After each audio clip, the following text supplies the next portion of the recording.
Aujourd'hui, vidéo sur un sujet très très important pour tous les freelances, c'est la prospection. Alors je vous avoue que cette vidéo, elle me fait un peu chier parce que je vais vous partager quasiment tout mon process. Donc à la fois mes critères de ciblage, la meilleure cible selon moi, un plan d'action étape par étape et même un bonus, donc comment trouver les mails de vos prospects avec seulement Google. Donc clairement, si vous êtes dans la tech et que vous galérez à trouver des missions, vous allez vraiment être servi. En tout cas, j'espère, hein, c'est le but. Et pour ceux qui me découvrent avec cette vidéo, c'est grâce à des process comme celui-ci que j'ai réussi à faire plus de 110 000 euros de chiffre d'affaires en tant que freelance. Et j'accompagne des salariés et des freelances à faire pareil, donc à mettre en place des process pour trouver des missions plus facilement. Donc si ça vous intéresse, il y a un lien en description pour réserver un appel avec moi. Cet appel, il est gratuit, il vous engage en rien. Par contre, j'ai pas un nombre de créneaux illimité malheureusement. Donc n'hésitez pas à réserver un appel si vous souhaitez trouver des missions rapidement. Donc je vais commencer maintenant avec le premier step qui est comprendre pourquoi faire de la prospection. Donc je pose le micro et on démarre. Bon, pour commencer, pourquoi la prospection? Parce que déjà, je pense que vous le savez, mais il y a plusieurs façons de trouver des clients. Là, vous avez à l'écran mon système d'acquisition complet. Il y a plein de canaux différents. Vous avez par exemple LinkedIn avec la création de contenu, vous avez le réseau avec le bouche à oreille, vous avez aussi les plateformes de mise en relation. Mais l'outbound, donc la prospection, pour moi, ça reste l'un des meilleurs canaux d'acquisition. Pourquoi? Parce que c'est l'un des seuls qui est vraiment contrôlable. C'est-à-dire que vos résultats sont très corrélés à vos actions, à votre input. Donc si vous envoyez 10 fois plus de messages qu'un autre, vous aurez 10 fois plus de résultats. Vous voyez ce que je veux dire? Donc, alors que la création de contenu, le réseau, les plateformes, c'est soit passif complètement, soit à moitié passif. Les résultats ne sont pas forcément corrélés de façon linéaire avec votre input. La prospection, au moins, c'est bête et méchant. Vous voulez avoir plus de résultats? Envoyez plus de messages, envoyez plus de mails, appelez plus de prospects. Donc, vraiment, c'est un canal qui est extrêmement puissant et quand on débute, c'est vraiment le premier à exploiter d'après moi. Donc ça, c'est pour comprendre déjà pourquoi faire de la prospection et pourquoi c'est aussi important. Parce que beaucoup de freelances vont se dire, ben voilà, je vais me créer un profil sur Malte et je vais trouver des missions. Alors, je dis pas que Malte, c'est pas une bonne plateforme, hein, c'est une très bonne plateforme, mais bon courage. Bon courage. Donc prospection, au moins, vous avez le contrôle. Maintenant, comprendre ce que c'est la prospection. Bon là, ça fait un peu, il n'y a pas beaucoup de trucs, mais vous allez voir que c'est quand même important. La prospection, il y a 4 grands piliers d'après. Comprendre comment cibler, qui vous allez contacter, à qui vous allez envoyer des messages. Et aussi, question subsidiaire, c'est comment vous allez contacter, comment vous trouvez le numéro de téléphone, comment vous trouvez le mail. Parce que des fois on oublie, mais c'est pas forcément hyper facile. Après, deuxième step, c'est approcher. Comment vous allez approcher les gens? Comment vous allez briser la glace? Comment vous allez amener un appel? Et c'est ça en fait le plus dur, je pense, c'est vraiment réussir à donner envie à l'interlocuteur de vous parler et de créer une discussion et après de vous avoir un appel. Donc ce qui va avec ces deux points-là, c'est relancer et répondre aux objections. Parce que même si vous êtes très bon pour approcher des gens, ensuite, des fois, ils ne vous répondront pas, des fois, ils vous font des objections. Donc comment faire pour gérer ça? Comment relancer les gens efficacement pour avoir vraiment un bon taux de réponse? Comment répondre aux objections à tous les coups et jamais être surpris et jamais être embarrassé d'une question particulière? Donc c'est vraiment les 4 aspects qui font que si vous les maîtrisez, vous allez très facilement pouvoir arriver au next step qui est très souvent l'appel. Donc ça vraiment c'est à comprendre, c'est pour ça qu'on va d'abord parler de ciblage et après on parlera d'approche. Tout ce qui est relance objection, c'est des sujets que je ne peux pas aborder ici parce que c'est trop long et puis c'est pas l'objet de la vidéo quoi. Donc troisième step, le ciblage. Comment on définit ce que c'est un bon prospect à cibler quoi. Donc là vous avez mes critères. Idéalement mes prospects, je veux qu'ils aient un besoin, je veux qu'ils soient conscients de ce besoin et je veux aussi qu'ils cherchent des solutions. Ça c'est hyper important. Parce que dans ce cas, si on arrive à avoir ces 3 critères en même temps, le travail à faire, ça va seulement être de faire connaître sa solution au prospect et de lui faire comprendre que sa solution, c'est la meilleure. Et ça, pour ceux qui sont intéressés de d'où ça vient cette idée-là, ça vient des niveaux de conscience. Donc là, c'est plutôt du marketing, mais en fait, ce qu'il faut comprendre, c'est que plus votre prospect a un niveau de conscience élevé, plus il est proche de l'achat. Et s'il est à l'inverse, à un niveau de conscience très bas, il y a beaucoup d'éducation à faire. Et ce n'est pas un travail que vous avez envie de faire, je vous assure.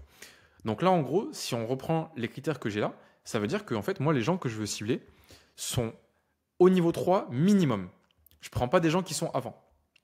Donc les gens que je vais contacter sont forcément conscients de leurs problèmes et forcément conscients qu'il y a des solutions. Donc en gros, si on fait très simple, un client qui a besoin d'un développeur Python, il est conscient qu'il a un problème parce qu'il a trop de charges et il ne sait pas comment la gérer avec son équipe. Il sait qu'il y a des freelances sur le marché, donc il est conscient des problèmes et des solutions. Donc il va rester juste quoi à faire? Ben, lui montrer qu'on existe, coucou j'existe, et après lui faire comprendre ben, qu'on est une bonne solution, qu'on a un bon freelance. Alors que si vous allez voir quelqu'un qui n'est pas conscient qu'il a un problème, il va falloir lui expliquer qu'il a un problème Et ça, pour ceux qui l'ont déjà fait, vous savez que c'est un travail qui est très compliqué. D'accord? Donc c'est pour ça que mon critère principal, c'est vraiment avoir un besoin, être conscient du besoin et chercher des solutions. Et là, franchement, c'est parfait. Et donc pour ceux qui veulent creuser cette théorie-là de niveau de conscience, ça vient de Eugène Schwartz. Donc je vous laisserai creuser si vous voulez. Pour les geeks du marketing. Maintenant, pour le ciblage. La meilleure cible, selon moi, et vous le savez si vous êtes dans la tech, c'est les ESN. Vous allez voir qu'il y en a quand même d'autres. Pourquoi les ESN, c'est aussi puissant? Alors pour ceux qui ne savent pas, une ESN, c'est quoi? C'est une entreprise de services du numérique. C'est en fait un intermédiaire entre des clients, souvent des grands comptes, et des freelances ou des salariés, parce que les ESN ont aussi beaucoup de salariés. L'idée, c'est quoi? C'est que si vous n'avez pas de ESN, si vous n'avez pas de salariés, vous allez vous retrouver dans cette situation-là. Vous êtes un freelance sur une techno et vous allez vouloir trouver des prospects. Comment faire pour trouver des prospects qui, comme j'ai dit juste avant, ont un besoin, en sont conscients et cherchent des solutions? Bah, vous ne savez pas. C'est très compliqué. C'est possible, mais c'est très compliqué. Donc souvent, vous allez aller voir des gens et vous allez leur trouver des cas de figure comme j'ai pas de besoin, je bosse pas avec cette techno, je bosse pas avec les freelances. En fait, ça veut dire quoi? C'est que le niveau de conscience de ces prospects est potentiellement très bas. Alors, c'est pas une règle absolue. Vous pouvez très bien faire de la prospection en direct et trouver des clients. Je dis pas le contraire. Par contre, c'est plus compliqué. Alors qu'avec une ESN, vous allez arriver plutôt dans cette situation-là. Là, pour ceux qui ont remarqué, les flèches vont dans les deux sens. Pourquoi? Parce qu'en fait, les clients qui sont toujours ici vont souvent aller eux-mêmes voir des ESN pour leur dire coucou, j'ai un besoin, on a des gros problèmes de staffing sur du Python, il nous faudrait que tu nous trouves un dev Python. Donc déjà, ça veut dire que le prospect, comme on l'a dit juste avant, il a un besoin, il en est conscient, il cherche une solution. Là, il est vraiment dans l'urgence, il veut vraiment quelqu'un pour l'aider. Et il y a aussi des ESN qui vont faire un travail aussi énorme de prospection, aller voir des clients, sonder le besoin, éduquer par rapport au problème, c'est ce que je disais juste avant, c'est le sale boulot, mais du coup là, vous pouvez le déléguer à des ESN. Ils vont faire ce sale boulot et trouver du coup des prospects, donc des clients finaux, qui ont des besoins, qui cherchent des solutions et qui sont même dans l'urgence. Ce qui fait que vous, en étant en relation avec des ESN, bah, c'est parfait. Vous êtes en relation avec une personne qui est en relation avec un réseau de clients qui ont tous des besoins urgents sur votre techno. Idéalement. Ce n'est pas toujours le cas, mais idéalement. Donc là, en gros, en faisant ça, vous allez avoir un effet de levier qui est énormissime. Et c'est pour ça que ça, que vous soyez junior ou senior, c'est vraiment un super levier. Après, idéalement, ce qu'il faut savoir, c'est que vu qu'il y a une commission là de environ entre 5, alors ça peut monter très haut, mais en général, il faut viser entre 5 et 20%. Voilà, excusez mon écriture. Il y a quand même une commission qui part dans le process, ce qui est tout à fait logique quand on voit le travail qui est fait de prospection et de qualification des clients. Mais si vous ne voulez pas payer cette commission, vous pouvez très clairement faire ça en direct. C'est juste que ça va prendre du temps et il faut un peu des process plus avancés pour trouver ces clients-là. Donc en gros, ce qu'il faut comprendre, c'est que les ESN, c'est vraiment le meilleur prospect à cibler. Parce que les ESN vont avoir le même niveau de conscience que leurs clients. Donc en gros, quand vous allez avoir une ESN, je crois que j'ai dit beaucoup de fois en gros là, les ESN, en fait, elles vont être conscientes qu'il y a un besoin, parce qu'elles sont conscientes que leurs clients ont besoin d'un développeur Python. Elles sont conscientes qu'il y a des développeurs sur le marché. Et donc vous, quand vous allez les contacter, bah, il n'y aura aucun travail d'éducation à faire. Vous allez pouvoir arriver les voir et dire bah, coucou, moi je suis dev Python, est-ce que vous avez des besoins? Et là, ils vont vous dire bah ouais, on a des besoins, trop cool. C'est pour ça que c'est vraiment un super levier. Si vous voulez faire de la prospection en direct, sans passer par des ESN, il y a quand même d'autres prospects que vous pouvez cibler. J'en ai cité quelques-uns ici. Moi, je conseille de commencer de la gauche vers la droite. Hop. Vous avez en premier lieu vos pairs en freelance, donc des développeurs sur votre techno qui sont freelance eux-mêmes ou en CDI. Et vous pouvez leur demander du coup de mettre en relation avec leurs clients, donc ça reste des bons prospects. Pareil, tech lead, CTO, donc des profils à responsabilité mais plutôt techniques, que vous pouvez les prospecter aussi pour savoir s'ils ont des besoins et vous proposer vos services. Et pareil, les postes plutôt de pur management, pur décisionnaire, comme chef de projet, PO, PM, CEO. Donc c'est aussi des prospects que vous pouvez aller cibler et contacter. Mais soyez conscient que vous pouvez arriver à des situations où, comme je l'ai dit ici, ils n'ont pas de besoin, ils ne bossent pas avec votre techno, ils ne bossent pas avec les freelances. Mais sachez qu'il y a d'autres options, il n'y a pas que les ESN à prospecter, quoi, clairement. Donc le next step, maintenant, on va passer au plan d'action. Donc on va mettre ça en place en pratique, concrètement. Vous allez voir, le truc, c'est vraiment limpide, enfin j'espère. Premier step, ça va être Freework. Donc Freework, c'est quoi? C'est une plateforme de freelancing dédiée principalement à la tech et aux missions grand compte. Donc souvent des missions long terme. À savoir qu'il y a aussi du CDI. Pour ceux qui cherchent des missions en CDI, il y a du CDI aussi, même des missions en alternance. Mais il y a beaucoup de missions en freelance. C'est le site numéro 1 pour les missions en freelance. Comme ça, au moins, c'est clair. Pour de la régie dans la tech, il n'y a pas mieux que Freework. Ils ont le plus gros volume de missions. Donc ce que vous allez faire, c'est aller sur Freework. Vous allez chercher votre métier sur la barre de recherche en mettant bien freelance dans le filtre. Ensuite, vous allez avoir des résultats qui vont remonter avec des contraintes de localisation, de TGM, etc. Mais ça va vous de voir par rapport à votre positionnement. Vous, ce que vous allez faire, du coup, c'est sur chaque annonce, allez l'ouvrir et chercher l'ESN qui l'a posté. Parce qu'il faut savoir que sur Freework, c'est à 95% des ESN qui postent l'émission. C'est quasiment jamais des clients finaux. Mais c'est pas grave, nous, on veut parler aux ESN, donc c'est pas un problème. Là, vous voyez, par exemple, c'est Kaibi. Kaibi qui a posté l'annonce. Donc moi, qu'est-ce que je fais? Je vais sur LinkedIn, je cherche Kaibi, ingénieur d'affaires. Donc ingénieur d'affaires, pour ceux qui ne savent pas, c'est le nom du métier de ceux qui sont commerciaux dans les ESN. C'est eux vos interlocuteurs, en fait. C'est eux qui vont faire la mise en relation entre vous et les clients. Des fois, ça a d'autres noms, mais très souvent, le nom que ça a, ce métier, c'est ingé d'affaires. Donc vous cherchez l'ESN suivi de ingénieur d'affaires. Et là, vous allez trouver du coup tous ceux qui travaillent là-bas et qui sont ingé d'affaires. Et là, très simple, vous allez cliquer avec votre gros doigt sur se connecter à tout le monde, peut-être pas tout le monde, mais plusieurs recruteurs par ESN. Pourquoi, petit aparté, pourquoi? Parce qu'en fait, chaque ingé d'affaires a souvent son propre segment. Donc, s'il n'a pas de besoin, imaginons, je vois un message à Célia, elle me dit j'ai pas de besoin en data parce que c'est pas elle qui a posté l'annonce. Il ne faut pas s'arrêter là, il faut aller contacter plusieurs ingés d'affaires pour voir lesquels traitent des sujets data. Parce qu'a priori, il y en a un qui a posté une mission data engineer. Donc, c'est qu'il y a des clients dans cette ESN qui ont des besoins en data. Et donc, vous voulez contacter plusieurs ingés d'affaires pour savoir quelle mission ils traitent et comprendre un peu leur positionnement à eux en tant que ESN. Il ne faut jamais se limiter à un seul recruteur, en tout cas. C'est ça que je veux vous dire. Donc là, en gros, vous ajoutez tout le monde. Vous allez avoir ça qui va apparaître. Et, très important, ajoutez une note. N'envoyez pas juste l'invitation, parce que là, c'est dommage. Ajoutez une note. Et là, vous allez avoir 300 petits caractères. C'est pas énorme pour faire une première impression et avoir un ajout et avoir une discussion. Et là, on va rentrer dans la partie script. Donc, moi, ce que je vous conseille, c'est un message qui ressemble à ça. Un message du style « Bonjour prénom, je suis freelance sur Python, data engineer, disponible à ZAP. Est-ce que vos clients ont des besoins sur Python en ce moment ?» Sachant que vous le savez très bien avec ce process, on est au courant que c'est le cas. Parce qu'on vient de voir sur Freework qu'ils ont posté une annonce sur une mission en data. Donc, si je leur demande s'ils ont des clients qui ont des besoins en data, normalement, la réponse, ça va être oui. Ça va être oui. Donc moi, ce que je veux qu'ils me répondent, c'est bah oui, j'ai une mission en ce moment. Ou alors qu'ils me disent ouais, j'ai beaucoup de clients qui ont ces problématiques-là. Là, c'est jackpot. Je me dis ok. Donc là, j'ai affaire à quelqu'un qui va être mon meilleur ami en fait. Donc en gros, comment c'est le process? Le process, c'est si vous n'avez pas de réponse au bout de 2 jours, vous pouvez par mail ou alors si vous ajoutez, vous pouvez quand même répondre, lui envoyer une relance. C'est hyper important. Donc bonjour, juste pour m'assurer que vous avez bien reçu mon message précédent. Bonne journée. Et après, il y a tout un process pour avoir une réponse que je vais garder entre guillemets secret, c'est pour ceux que j'accompagne, sinon je ne vais pas tout dévoiler non plus.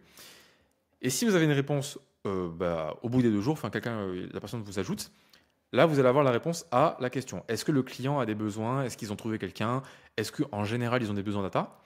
Si la réponse est oui, je vais bien mettre le oui. Donc là c'est oui évidemment, vous avez compris.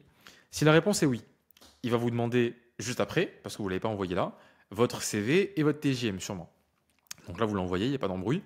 Et là, il va y avoir 2 choses. Est-ce que vous êtes qualifié pour la mission selon le recruteur? Si oui, est-ce que vous êtes au bon TGM par rapport au client? Dans les 2 cas, si vous n'êtes pas au bon TGM et que vous n'êtes pas qualifié selon le recruteur, c'est pas fini pour autant. Il ne faut pas s'arrêter là, beaucoup s'arrêtent là, mais il y a des process qui peuvent permettre de réussir à s'en sortir et avoir un appel. D'ailleurs, c'est même ça qu'il faut faire. Il ne faut jamais s'arrêter à un premier nom comme ça. Donc là, pareil, peut-être que c'est un peu chiant, j'avoue, c'est peut-être frustrant, mais ça, je le garde pour ceux que j'accompagne. Si vous voulez tout le script, voilà, réservez l'appel, voilà, petit instant promo. Et donc après, si ça se passe bien, vous avez l'appel et après on passe au next step qui est le process de vente. Et pareil, du coup, si le client n'a pas de besoin, c'est pareil, il ne faut pas s'arrêter là, il ne faut pas se dire ok, le client n'a pas de besoin, je m'arrête de lui parler. Non, vous pouvez toujours en tirer quelque chose, pas forcément une mission, quoique. Et donc là aussi, il y a moyen de s'en sortir, de répondre aux objections. C'est tout ce que je disais au début. Comment relancer les clients, comment répondre aux objections à chaque fois. Vous pouvez trouver des solutions. Il y a toujours une solution. Ce qu'il faut comprendre, c'est les enjeux de la personne que vous avez en face. Si vous comprenez ça, vous saurez très facilement comment faire ce qu'il y a là en dessous. Il n'y a rien de magique en dessous, je ne prétends pas avoir inventé un process révolutionnaire. Il faut juste avoir un peu d'empathie et comprendre pourquoi on vous dit non et quels sont les enjeux. Mais si vous voulez déjà avoir des résultats, appliquez ce process avec ce petit message dans la note et ça devrait déjà être pas mal. Avec évidemment un gros volume, je ne l'ai pas précisé parce que pour moi c'est évident, mais peut-être que ce n'est pas pour tout le monde. Quand on fait de la prospection, il faut faire du volume. Là, je veux que personne me dise j'ai appliqué ton process et j'ai eu aucun résultat, et que si je lui dis t'as envoyé combien de messages par jour, il me dit j'en ai envoyé 2, j'en ai envoyé 3. Faut en envoyer 20 par jour. Alors, sachez que vous allez avoir un problème, c'est que 20 par jour avec LinkedIn, si vous n'avez pas le premium, ça ne va pas être possible parce que vous allez arriver à une limite. Mais 20 par jour, c'est au global. Vous pouvez aussi envoyer des mails, vous n'êtes pas obligé de passer par LinkedIn, mais il faut faire du volume, ok? Et d'ailleurs, en parlant de mail, transition toute faite pour la suite, pour le petit bonus. Donc avant de parler du bonus, petit rappel, si vous voulez vous aussi avoir des process pour trouver des missions et savoir comment faire pour répondre aux objections, même tous les process, que ce soit process de vente, process pour trouver son positionnement, vous avez un lien en description pour réserver un appel avec moi. Comme j'ai dit tout à l'heure, ça n'engage en rien, c'est gratuit. Et vous allez apprendre du coup comment mettre en place des process pour passer freelance. Et si c'est passionnant pour vous, je vous expliquerai comment je peux vous accompagner pour mettre ça en place. Ok? Donc vous avez un lien en description, vous l'aurez aussi en commentaire épinglé, je pense. Donc n'hésitez pas. Et on se dit rendez-vous dans l'appel. Donc pour passer à la suite, déjà, je vois aussi qu'il y a la partie freelance. Comme je vous ai dit, les freelances aussi sont des potentiels prospects à contacter. Donc n'oubliez pas que vous pouvez aussi aller voir des freelances. Si jamais vous avez la limite de messages avec LinkedIn, vous avez une astuce pour trouver le mail des gens. Cette astuce, elle est basée sur un Google Docs. Un Google Docs, c'est quoi? C'est une sorte de requête spécifique sur Google où on va spécifier peut-être des sites, des mots-clés précis avec des quotes. Et en faisant ça, avec ce que vous avez littéralement à l'écran là, vous allez retrouver tous ceux qui sont ingé d'affaires à Toulouse et qui ont dans leur page LinkedIn une adresse Gmail en clair. Donc là, vous avez un exemple. Je vous ai fait l'exemple avec un petit screenshot. Si on cherche ça, je tombe sur des gens qui sont ingé d'affaires et on voit dire dans la preview qu'il y a un mail qui est dans la page. Donc normalement, des fois ça foire, mais normalement ça marche tout le temps. Vous avez toujours des profils qui ont effectivement un Gmail dans leur profil. Et donc là, par exemple, pour Robert Henry, je vais sur son profil. Et là, qu'est-ce que je vois dans sa description? Je vois son mail. Donc là, même si j'ai plus de crédit LinkedIn pour envoyer des messages ou envoyer des demandes d'invitation, vous pouvez très bien reprendre son mail. Enfin, c'est ce qu'il faut faire. Prenez son mail, vous allez sur Gmail, et qu'est-ce que vous faites? La même chose. Vous appliquez le même process. Vous envoyez bonjour, est-ce que vos clients ont des besoins sur cette techno? Et c'est parti. Donc vous voyez, c'est pas compliqué vraiment, faut pas croire que c'est très compliqué. C'est que des process. C'est vraiment que des process. Donc pour récapituler, il faut que vous ayez des prospects qui soient à un niveau de conscience assez élevé, qui soient conscients qu'ils aient des problèmes et conscients qu'il y ait des solutions qui existent, pour que vous ayez juste à les éduquer sur la partie qui est relative à vous. En gros, j'existe, regardez. Et encore plus, regardez, je suis le meilleur. Ça, c'est le but. Alors pour ça, comme je vous ai dit, les meilleurs, c'est les ESN, mais vous avez aussi d'autres prospects que vous pouvez contacter comme des freelances, des tech leads, des chefs de projet. Mais ce qu'il faut garder en tête, c'est que dans tous les cas, ce qu'il vous faut, c'est vraiment le process pour les approcher. Une fois que vous avez ça, vous l'appliquez bêtement. Ça, ce process que vous avez là, vous pouvez l'appliquer bêtement comme un robot pendant 3 semaines, il n'y a pas de problème. Free work, data engineer, vous trouvez les annonces, vous trouvez l'ESN, ESN suivi de un jet d'affaires sur LinkedIn, vous trouvez tout le monde, vous ajoutez tout le monde comme un débile, vous envoyez une note. Dans la note, vous mettez quoi? Bonjour, hop, hop, vous faites pause, vous prenez screenshot. Et après, vous relancez s'ils ne vous répondent pas. Si vous ne répondent pas, je vous spoil ce qu'il y a en dessous un peu quand même. Si vous ne répondent pas, vous relancez. Et en mettant des éléments de preuve sociale, comme par exemple des retours clients, etc. Donc vraiment, relancer les gens, n'hésitez pas à les relancer. Ne croyez pas que vous allez être des forceurs, c'est vraiment important de relancer. Et si ils vous acceptent et qu'ils vous disent par exemple, que votre TGM est trop élevé ou que vous n'êtes pas assez qualifié, c'est pas la fin. Ne vous arrêtez pas là, continuez, forcez un peu plus. Ok? Et si vous avez un appel, bingo, bravo à vous, vous avez passé la partie compliquée. Donc voilà, et Google Docs, ça, je vous ai fait un exemple, mais vous pouvez très bien l'appliquer à ce que vous voulez. Vous pouvez mettre trapéziste à Tours, vous allez trouver aussi. Donc là, j'ai mis ça parce que c'est une requête que moi j'utilise, mais vous pouvez très bien mettre commercial, Paris, développeur Python, je sais pas, DevOps. Ce qu'il faut comprendre, c'est que cette requête-là, elle va aller sur LinkedIn, hop, trouver des gens qui ont ça sur leur page. En gros, donc ça va se retrouver dans leur titre en général. Et ça, c'est pour avoir une recherche précise, enfin une recherche, comment on dit, exacte. Donc il faut vraiment qu'il y ait dans la page @gmail.com. Et c'est comme ça que vous trouvez des profils qui ont le mail en clair. Donc voilà, vous avez tout, vous avez vraiment le process. Là, clairement, avec ça, vous pouvez très bien trouver des missions. Si vous ne trouvez pas de mission avec ça, c'est qu'il y a un gros problème autre part, sûrement dans le positionnement. Ok, et donc je vous invite à aller voir la vidéo sur le positionnement. J'en ai fait au moins 2. Donc pour ceux qui ont des problèmes par rapport à ça, n'hésitez pas à aller voir ces vidéos, ça va vraiment vous aider. Et pour les autres, bon courage pour la prospection. Et je donne rendez-vous à ceux qui prendront rendez-vous en appel pour qu'on discute de votre profil et qu'on voit comment avancer ensemble et comment je fais pour vous accompagner et pour que vous voyez ce que je cache de façon très vicieuse sous ces trucs en gris en fait. C'est quoi ma sauce secrète? Bon, je rigole, il n'y a rien de secret. Je ne vais pas vous faire languir là-dessus, il n'y a rien de secret. Mais quand même, je le garde par acquis de conscience pour ceux qui prennent l'accompagnement. Donc voilà, je vous dis à très bientôt pour une prochaine vidéo. Et si ça vous a plu, mettez un like, un petit commentaire, ça fait toujours plaisir. Et partagez-la à vos potes qui veulent passer freelance aussi, parce que je pense que ça peut aussi beaucoup les aider. Donc voilà, j'espère que ça vous aura aidé. Je vous dis à très bientôt pour une prochaine vidéo. Allez, ciao.